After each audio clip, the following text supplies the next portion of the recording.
Private మద్యం దుకాణాలు, లేకపోతే బెల్ట్ షాపులు, పర్మిట్ రూములు ఇట్లా విచ్చలవిడిగా తాగబోయించడానికి ప్రిపేర్ అయ్యే ముందు, ఎదుటోళ్ళు ఏమి మాట్లాడటానికి అవకాశం లేకుండా జేయాలంటే, ముందుగానే వాళ్ళనికి నోళ్ళు ముయ్యాలి. అంటే లిక్కర్ కుంభకోణం జరిగింది అన్నటువంటి పేరు జెప్పి, దాంట్లో ఒక్కొక్కళ్ళని వ్యాపారస్తుల్ని తీసుకొచ్చి, లేకపోతే రాజకీయ నాయకుల్ని తీసుకొచ్చి అరెస్టులు చూపించడం.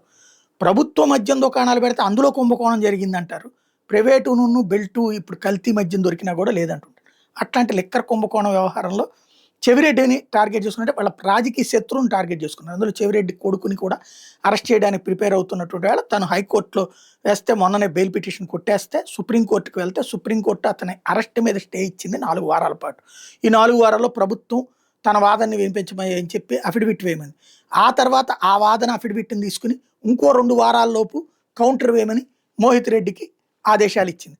ఆ తర్వాతన లిస్టింగ్ చేస్తామని చెప్పింది. ఈ సందర్భంగా ముగ్గురు ప్రముఖ లాయర్లు అభిషేక్ మను సింఘ్వి, సిద్ధార్థ లోద్రా, తర్వాత అగర్వాల్ ఇట్లాంటి ముగ్గురు విపరీతమైనటువంటి డబ్బులు తీసుకునేటటువంటి లాయర్లు, గంటల్లో డబ్బులు తీసుకునే లాయర్లు ప్రభుత్వం తరపున వాదిస్తూ అతనికి బెయిల్ ఇవ్వడానికి వీల్లేదు. అతను పెద్ద పెద్ద సంస్థలు అక్కడ బ్రాండ్లను రానియకుండా ఆపుతున్నాడు. దొంగలకి లెక్కర్ తయారు చేశారు అంటే అప్పుడు ఈ పెద్ద బ్రాండ్లే తీసుకోవాలని ఏమన్నా ఉందా? ఇది కుటీర పరిశ్రమల ప్రోత్సాహం అనుకోవచ్చు కదా అంటూ ఒక పాస్ ఆన్ కామెంట్. అది సీరియస్ కామెంట్ కాదు. సీరియస్ కామెంట్ చేసింది మాత్రం మీ ముగ్గురు వచ్చి ఒకళ్ళకి బెయిల్ ఇవ్వద్దని వాదిస్తుంటే చాలా వింతగా ఉంది.